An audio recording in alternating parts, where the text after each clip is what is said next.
It was too late to turn back now. We'd been on the road for 2 days straight, switching into a passenger carriage outfitted with horizontal runners for the final leg of our trip. It glided over the snow-packed terrain, picking up speed in direct response to my rising dread. I gripped the armrest, white-knuckling it as we barreled toward our destination. To most, a week's stay at a cozy country cottage with their significant other would sound like a dream. To me, it was a potential nightmare. After I'd used up my last excuse, Derek had finally persuaded me to go home with him to meet his parents, and, frankly, there wasn't enough wine in the kingdom to calm my nerves.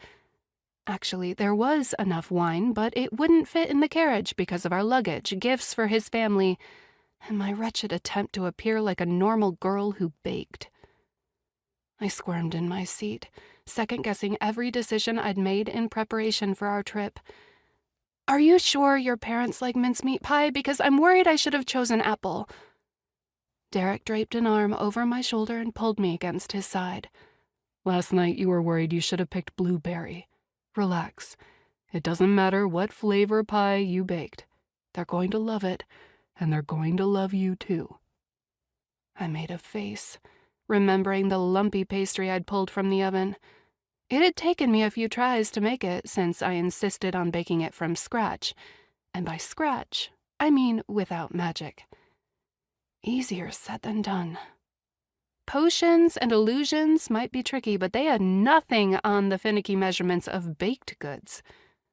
The crust had turned out less golden brown and more charred to a crisp than I'd planned.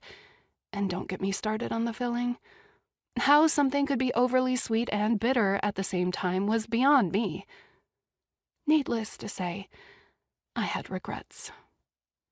Taking a cleansing breath, I banished the depressing image from my mind and nestled deeper into the cushion, resting my head against Derek's shoulder. I pulled a gold medallion from the pocket of my cloak and weaved it absently between my fingers. The repetitive action was a sufficient diversion for my thoughts. "Where did you get that?" Derek asked. I let the golden circle drop into my palm and examined the intricate design. "Vivian gave it to me before we left. She said it's her lucky medallion. I figured I could use all the help I can get.